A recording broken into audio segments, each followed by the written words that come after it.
September 5 അധ്യാപക ദിനം. പഠിച്ച സ്കൂളിൽ തന്നെ അധ്യാപകരായി സേവനമനുഷ്ഠിച്ച പഴഞ്ഞി മൂലേപ്പാട്ട് സ്വദേശികളായ ജോബുട്ടി മേരി രാജി ദമ്പതികൾ അധ്യാപക ദിനത്തിൽ സ്കൂൾ പഠനകാലത്തെ ഓർമ്മകളിലാണ്. എത്ര കാലമായി അവിടെ?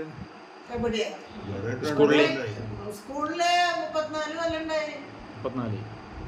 34 വർഷം. ഞാൻ 1981 കയറി, 2015 മാർച്ച് 1979 കയറി, 76 UP ആദ്യം കയറി, പിന്നെ 3 കൊല്ലം കഴിഞ്ഞ് ഹൈസ്കൂളിൽ കയറി, എന്നിട്ട് 2007 ക്ലാസ് മുറിയിലെ ഇരട്ട വിളിക്കുകളായിരുന്ന അധ്യാപകരാണ് തലമുറകളെ ജീവിതത്തിൽ പഠനത്തിന്റെ വിത്ത് വിതച്ച് പെഞ്ഞാമുക്ക് ഹൈസ്കൂളിൽ 3 പതിറ്റാണ്ട് നിറഞ്ഞു നിന്ന ഓർമ്മകളിൽ അധ്യാപക ദിനത്തിൽ വ്യത്യസ്തരാക്കുന്നത്. വിദ്യാർത്ഥികളായ ഒരേ സ്കൂളിൽ പഠിച്ച ഇവർ പിന്നീട് ജീവിത പങ്കാളികളായി മാറി. അതേ സ്കൂളിൽ തന്നെ ഇരുവരും അധ്യാപകരായി സേവനമനുഷ്ഠിച്ചത് ഏറെ അപൂർവമായ കാഴ്ചയാണ്. പഴഞ്ഞി, കാഞ്ഞിരമുക്ക്, കൊള്ളന്നൂർ, മൂലേപ്പാട്ട്, ചേരപ്പൻ, തേത്തു ദമ്പതിമാർക്ക് കൃഷിയിൽ അധ്വാനശീലം നയിക്കുമ്പോഴും മക്കളെ പഠിപ്പിച്ച് മുന്നോട്ട് നയിക്കണമെന്നാണ് സ്വപ്നം. മൂത്ത സഹോദരി മോളുകുട്ടി അധ്യാപികയായിരുന്നു. ഇവരുടെ പാത പിൻപറ്റിയാണ് ജോബുട്ടി പിന്നീട് അധ്യാപകനായത്. Kanjiramukku LP school, Penjamukku high school, Sreekrishna college, Farook B.Ed കോളേജുകളിലെ പഠനശേഷം 1976 പെഞ്ഞാമുക്ക് ഹൈസ്കൂളിൽ ബയോളജി അധ്യാപകനായി ജോലി പ്രവേശിച്ചു. 31 വർഷത്തെ സേവനശേഷം മാഷ് 2007 വിരമിച്ചു. ഏത് വിഷയം മാഷ് പഠിപ്പിച്ചിരുന്നു? ഏത് വിഷയമായിരുന്നു? ബയോളജി. പെഞ്ഞാമുക്ക് പുലിക്കോട്ടിൽ ചാക്കൂർ എളച്ചാർ ദമ്പതിമാരുടെ 3 പെൺമക്കളിൽ മൂത്ത മകളായ മേരി രാജി അധ്യാപികയായ അമ്മയുടെ ജീവിതം ഹൃദയത്തിൽ പ്രകാശമായി പകർത്തിയാണ് അമ്മയുടെ പാത പിന്തുടർന്ന് മേരി രാജി സ്കൂളിലെ കണക്ക് അധ്യാപികയായത്. കണക്കിനോട് അമ്മയ്ക്കും ടീച്ചർക്കും ഏറെ ഇഷ്ടമായിരുന്നു.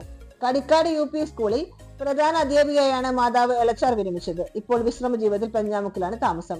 പെഞ്ഞാമുക്ക് LP school, high school, Guruvayur LF college, Mysore B.Ed college എന്നിവിടങ്ങളിൽ വിദ്യാഭ്യാസം നേടി. 1981 അക്ഷരത്തിന്റെ ആദ്യപാഠങ്ങൾ പഠിച്ച പെഞ്ഞാമുക്ക് ഹൈസ്കൂളിൽ കണക്ക് അധ്യാപികയായി ജോലിയിൽ പ്രവേശിച്ചു. 34 വർഷത്തെ സേവനത്തിനിടെ 2 തവണ പ്രധാനാധ്യാപക തസ്തിക നിരസിച്ച് മറ്റു അധ്യാപകർക്ക് അവസരം നൽകി ടീച്ചർ 2015 വിരമിച്ചു. ക്ലാസ് മുറികളിൽ കണക്ക് ടീച്ചറുടെ അക്കങ്ങളും ബയോളജി മാഷിന്റെ ജീവിത പാഠങ്ങളും പാഠപുസ്തകങ്ങൾക്കപ്പുറം വിദ്യാർത്ഥികളെ ജീവിതത്തിലേക്ക് അനന്തമായി ഒഴുകിയ സ്നേഹത്തിന്റെ പാഠങ്ങളായിരുന്നു. പഠിച്ച ക്ലാസ്സിൽ തന്നെ ദമ്പതിമാർ അധ്യാപകരായി വർഷങ്ങൾ ചിലവഴിക്കാൻ കഴിഞ്ഞത് ജീവിതത്തിലെ ഏറ്റവും വലിയ അനുഭവമായി മാറി. പഴയ കാലമാണ് ഇഷ്ടമായതെന്നും കാലം പുരോഗമിച്ചെങ്കിലും കുട്ടികൾ അവ വേണ്ടത്ര രീതിയിൽ പ്രയോജനപ്പെടുത്തിയില്ല എന്ന് ടീച്ചർ പറഞ്ഞു. ബോധത്തിന് എനിക്ക് പഴയ കാലം ഇഷ്ടമായിട്ട് തോന്നണേ. ഇപ്പോഴും കുട്ടികൾക്ക് ഓരോരുത്തർക്ക് ഓരോരോ വ്യക്തിത്വ വികസനത്തിന് വേണ്ടിയിട്ട് ഏത് സബ്ജക്റ്റ് ഇഷ്ടമെങ്കിൽ അത് കണ്ടുപിടിക്കാനും ചോദിക്കാനും പറയാനൊക്കെ ഉള്ളൊരു ഇതുണ്ട്. കാലം പുരോഗമിച്ചിട്ടുണ്ട്, പക്ഷെ അത് അത്രത്തോളം ഒരു പ്രയോജനപ്പെടുത്തുന്നില്ല. കുട്ടികളത് എന്താ പറയാ, കളിച്ചു കളയണൊരു. സ്കൂളിൽ അധ്യാപനത്തിന്റെ സ്നേഹവും ഓർമ്മകളുമായി ഇറക്കി വിശ്രമ ജീവിതത്തിൽ കഴിയുന്ന ഇരുവരും പഴഞ്ഞി സെന്റ് മേരീസ് നഗറിലുള്ള വീട്ടിലുള്ള പൂന്തോട്ടം ഒരുക്കുന്നതിലും പരിപാലിക്കുന്നതിലും ഏറെ നേരം സമയം ചെലവഴിക്കുന്നു. വീടിന് മുറ്റത്ത് മനോഹരമായി ഒരുക്കിയ പൂന്തോട്ടത്തിലുള്ള താമരപ്പൂക്കൾ, ഓർക്കിഡ് തുടങ്ങിയ വിതരം പൂച്ചെടികളെല്ലാം പഠിപ്പിച്ച കുട്ടികൾ ടീച്ചർക്ക് നൽകിയതാണ്. സ്വന്തം മക്കളില്ലെങ്കിലും സ്കൂളിലെ എല്ലാ കുട്ടികളും സ്വന്തം മക്കളെന്ന പോലെയാണ് ടീച്ചർ പറഞ്ഞു. എന്താവശ്യത്തിന് വിളിച്ചാൽ വിളിപ്പുറത്തെത്തുന്ന കുട്ടികളുടെ സ്നേഹവും കരുതലും ഏറെ വിലയേറിയതാണ്. എന്ത് പറഞ്ഞാലും അവർ എത്തിച്ചേരുകയും ചെയ്യും. ധൈര്യം. അവര് വരികയെന്ന് പറഞ്ഞാൽ ഇഷ്ടംപോലെ സാധനങ്ങളായിട്ടും ഫോറിനായിട്ടുള്ള സാധനങ്ങളായിട്ടും ഇതിലെല്ലാം ഇവിടെ ഇഷ്ടംപോലെയൊക്കെ കൊണ്ടുവന്ന് വെച്ചിട്ടുണ്ട്. അവരുടെ ഓർമ്മയ്ക്കുള്ള സാധനങ്ങളും ഇഷ്ടംപോലെ വരും. വിദ്യാർത്ഥികള് വരാത്തൊരു മാസം ഉണ്ടാവില്ല. ആരെങ്കിലും എവിടെന്നെങ്കിലും അന്വേഷിച്ച് പിടിച്ചെത്തിണ്ടാവും. ഒരുപാട് ശിക്ഷകരുണ്ട്. അതുണ്ട്. അതാണ് ഞങ്ങൾക്ക് ഉള്ള സന്തോഷം. അതാ മക്കളേക്കാൾ കൂടുതൽ വിദ്യാർത്ഥികളെ ഞങ്ങൾ തന്നെ പോഷിപ്പിച്ച് കൊണ്ടാക്കണം എല്ലാ കാര്യത്തിനും.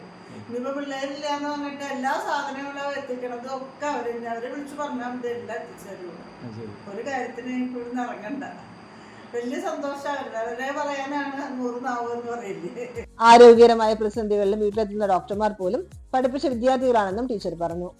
നിരവധിയായ ശിക്ഷകരും ഇവരെ കാണാൻ എത്തുന്നത് പതിവാണെന്നും പ്രവാസികൾ ഉൾപ്പെടെ വിളിച്ച് ക്ഷേമം അന്വേഷിക്കുന്ന സന്തോഷം പകരുന്നു.